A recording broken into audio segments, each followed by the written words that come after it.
What happens when a late-night host abandons all pretense of comedy and turns his show into a personal vendetta? What we witnessed on Jimmy Kimmel Live became one of the most shocking moments in television history, as what started as a routine guest appearance spiraled into an on-air confrontation that left audiences stunned and a former president walking off set. Before we dive into this incredible story, make sure to hit that subscribe button and drop a comment below, because you're not going to believe what actually went down behind those studio lights. The Hollywood Roosevelt Hotel buzzed with unusual energy that evening. Donald Trump had agreed to appear on Jimmy Kimmel Live, marking his first late-night television appearance since leaving office. The booking had surprised industry insiders, many wondering why Trump would venture into what had become increasingly hostile territory. Kimmel had spent years crafting his reputation as one of Trump's harshest critics, turning monologue after monologue into political ammunition. But Trump's team had a strategy.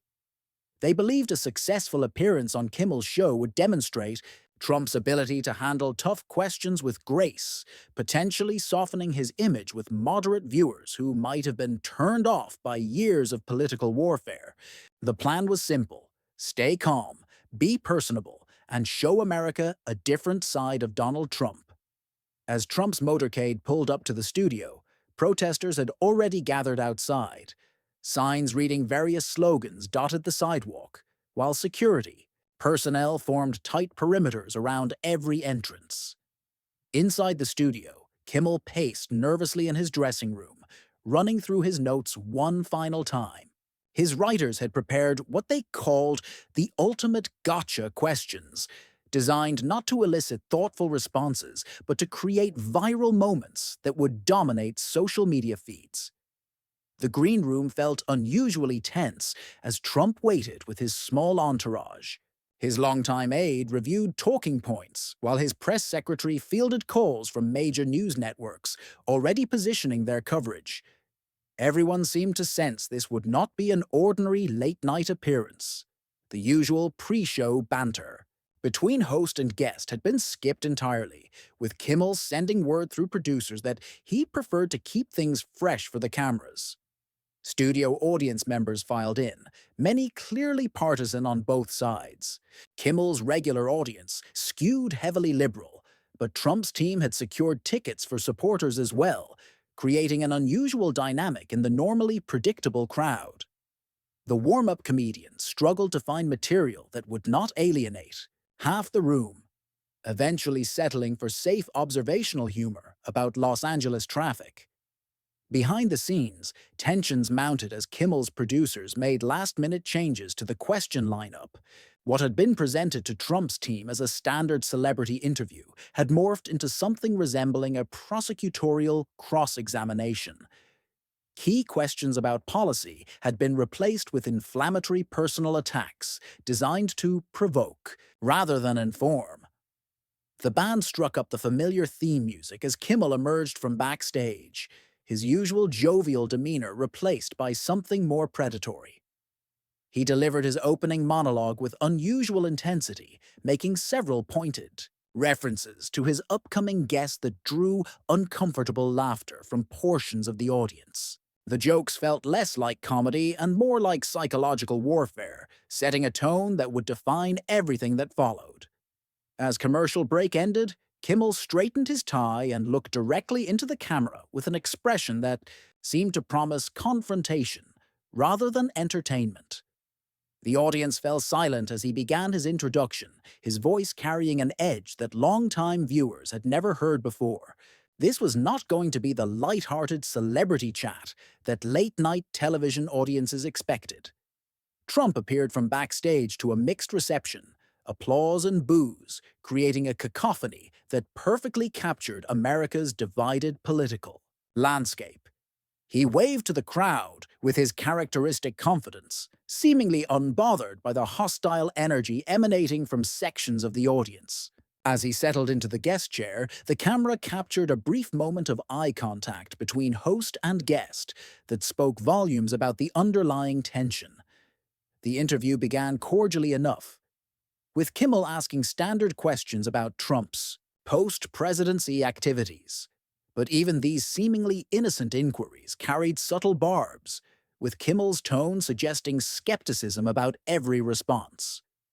Trump answered with his usual flair, occasionally drawing genuine laughter from the audience, despite the charged atmosphere.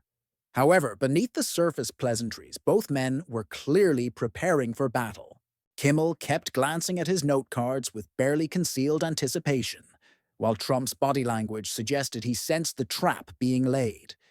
The audience seemed to pick up on this undercurrent, leaning forward in their seats as if watching.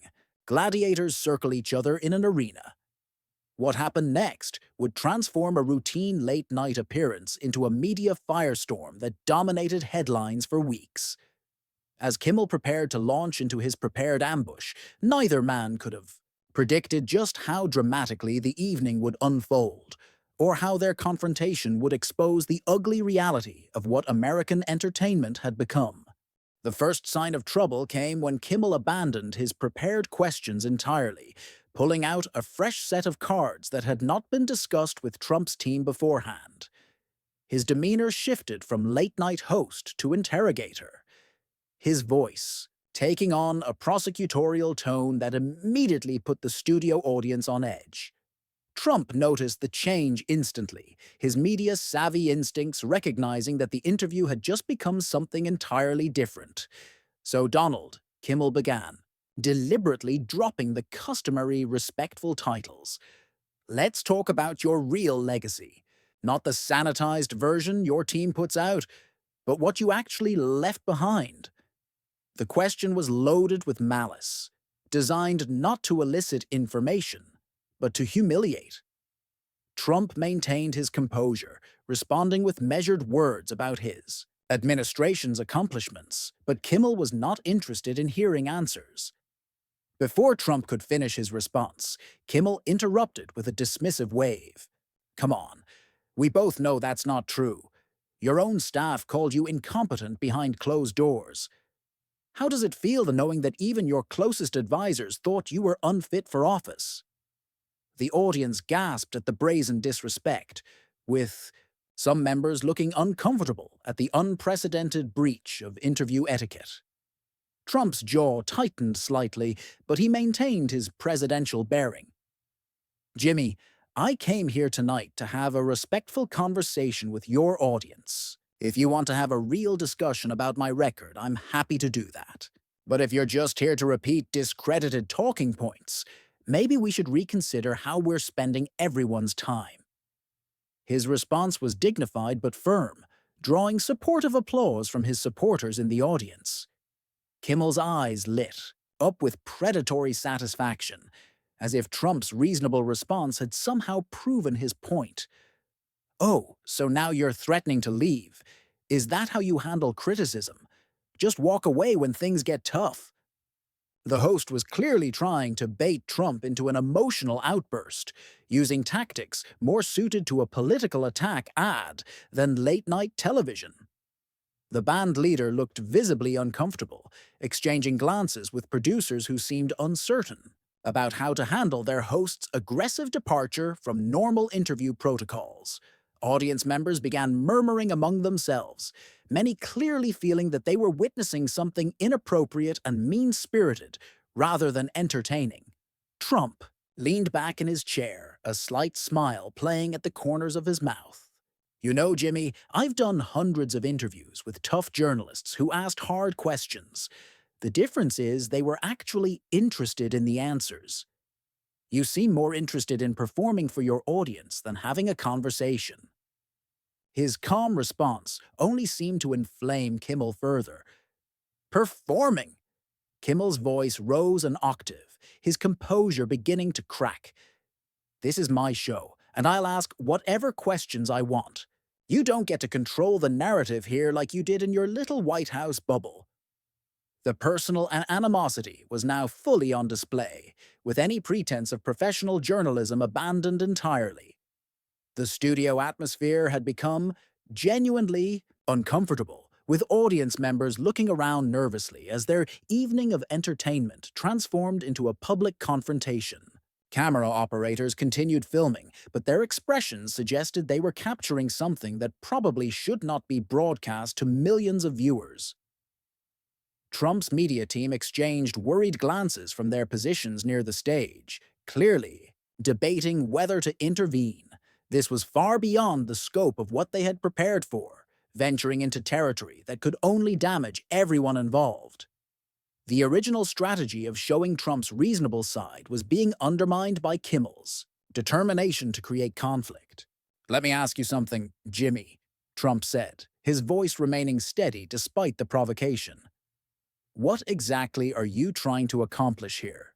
Your audience tuned in to be entertained, and instead you're putting on some kind of personal therapy session where you work through your issues with me in public. Is that really what comedy has become?" The question hit its mark, causing Kimmel to flush visibly. Several audience members actually applauded Trump's point, recognizing the truth in his observation. Kimmel had indeed turned his show into a vehicle for personal vendetta rather than entertainment, and Trump had called him out on it in front of everyone. But rather than backing down or returning to professional behavior, Kimmel doubled down on his attack. "You want to talk about therapy? Let's talk about your need for constant validation, your desperate tweets begging for attention, your pathetic attempts to stay relevant now that nobody cares what you think anymore." The words were delivered with genuine venom, crossing lines that even political opponents rarely crossed in public forums. The audience fell completely silent, stunned by the raw hostility on display. This was no longer comedy or even political commentary. It was personal destruction being broadcast for entertainment. Trump's expression hardened as he realized that Kimmel had no intention of conducting anything resembling a fair interview. "I think your audience deserves better than this," Trump said quietly, his disappointment evident. "They came here to laugh, to be entertained, maybe to hear different perspectives. Instead, you're using your platform to settle personal scores. That's not comedy, Jimmy. That's just sad." His words carried the weight of someone who had genuinely expected better. Kimmel's face twisted with rage at being lectured about his own show. "Don't you dare tell me how to run my program. You had your chance to be presidential, and you blew it. Now you're just another washed-up celebrity, desperate for attention, and I'm the one giving it to you. You should be grateful." The mask had completely slipped, revealing the ugly motivation behind the entire ambush. The band members looked down at their instruments, clearly uncomfortable with their role in what had become a public humiliation attempt. Producers gestured frantically from the wings, trying to signal Kimmel to dial back his aggression, but he was beyond listening to anyone. He had committed to destroying his guest on live television, regardless of the cost to his show's reputation. Trump stood up slowly, his decision made. The movement was deliberate and dignified, a stark contrast to Kimmel's increasingly unhinged behavior. "You know what, Jimmy? You're right about one thing. I don't have to sit here and be your punching bag for your audience's entertainment." His voice carried the authority of someone who had commanded respect on the world stage. The studio fell into complete silence as viewers realized they were witnessing something unprecedented in late-night television history. This was not a planned bit or a publicity stunt. This was a genuine breakdown in professional courtesy that was spiraling completely out of control. As Trump rose from his chair, Kimmel's desperation became palpable. Realizing his guest was about to escape his carefully orchestrated trap, the host made one final catastrophic miscalculation. "Oh, you're running away now, just like you ran. Away from your responsibilities as president? Just like you run away from everything when it gets difficult." His voice cracked with hysteria, the facade of comedic host completely shattered. Trump paused mid-step, his back still turned to Kimmel. The silence stretched for what felt like an eternity, the studio audience holding its collective breath. When he slowly turned around, his expression had transformed from disappointment to something far more formidable. This was no longer the, hey, genial guest trying to have a pleasant conversation. This was a man who had negotiated with world leaders and was not about to be bullied by a late-night comedian, having a public meltdown. You want to talk about running away, Jimmy? Trump's voice was quiet, but carried the weight of absolute authority. Let's talk about how you've been hiding behind comedy for years, using jokes as an excuse to say things you'd never have the courage to say to someone's face in a real conversation. You think because you have an audience and cameras that you can treat people however you want. Well, here's a news flash. Comedy doesn't give you a license to be a decent human being. The words hit Kimmel like physical blows, each syllable precisely, calibrated for maximum impact. The host's face cycled through emotions, confusion, rage, and something approaching panic as he realized his ambush had backfired spectacularly. His audience, many of whom had come expecting to see Trump humiliated, were instead witnessing their host being systematically dismantled by someone who clearly understood power dynamics far better than they had anticipated. You sit here night after night, Trump continued, his voice growing stronger, making millions of dollars by mocking people who aren't here to defend themselves. You've built your entire career on being mean-spirited, and you've convinced yourself that's entertainment. But what we've seen here tonight isn't comedy. It's cowardice. You invited me on your show not to have a conversation, but to try to embarrass me in front of your audience.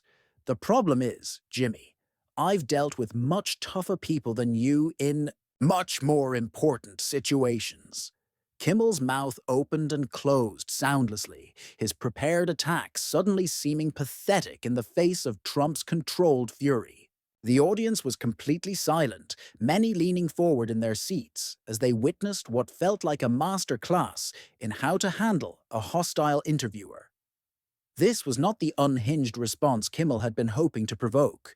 This was something far more devastating, a calm, methodical destruction of everything the host thought he represented. You want to question my character? Trump's voice took on an edge that made even his critics in the audience shift uncomfortably. Let's talk about character. I came here tonight in good faith, ready to answer your questions, ready to have a real conversation with your audience. Instead, you decided to turn this into some kind of personal therapy session where you work out your own issues in public. That's not journalism. That's not comedy. That's just pathetic. The band leader actually winced at the word pathetic, recognizing that Trump had just delivered what amounted to a professional death blow. In the entertainment industry, being called pathetic by someone of Trump's stature was not something careers easily recovered from. Kimmel seemed to realize this too, his face growing pale as the implications sank in. You think you're some kind of truth teller, Trump continued relentlessly, but all you've done tonight is show your audience who you really are. You're not a comedian. You're not a journalist. You're just another bitter person who uses their platform to tear others down because you don't have the talent or the courage to build anything worthwhile yourself. Kimmel finally found his voice, but it came out as a desperate squeak. This is my show. You can't talk to me like that on my own show. The words sounded pathetic even to his own ears. The complaint of a child who had started a fight he could not finish. Trump's smile was cold and utterly without humor. Your show. Jimmy, this stopped being your show the moment you decided to abandon any pretense of professionalism. This became something else entirely, and frankly, your audience deserves better than what you've given them tonight. He gestured toward the crowd, many of whom were nodding in agreement despite their political differences with the former president. You had a chance to do something meaningful here, Trump said, his voice now carrying a note of genuine sadness. You could have asked real questions, challenged me on policy, had an actual debate about issues that matter to people. Instead, you chose to make this about your own personal feelings. That's not just bad television, Jimmy. That's a waste of everyone's time. The devastating critique hung in the air like smoke from an explosion. Kimmel looked around desperately for support from his staff, but found only averted eyes and uncomfortable expressions. Even his most loyal team members seemed to recognize that their boss had committed professional suicide on live television. "You know what the real tragedy is here?" Trump asked, preparing to deliver his final blow.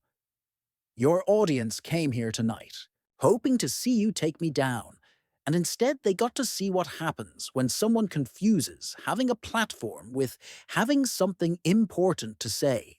They deserved better from you, and frankly, so did I." With that, Trump turned and walked toward the exit, his departure as dramatic and commanding as any scene from a political thriller. The studio remained in complete silence. The audience, too, stunned to react as they processed what they had just witnessed. Kimmel stood frozen behind his desk, his mouth still hanging open, looking less like a late-night host and more like someone who had just been run over by a freight train. The camera continued rolling as Trump disappeared backstage, capturing Kimmel's shell-shocked expression and the utterly silent audience. What had been planned as the host's moment of triumph had become his most humiliating public failure. Broadcast live to millions of viewers who had just watched a master communicator dismantle everything Kimmel thought he stood for.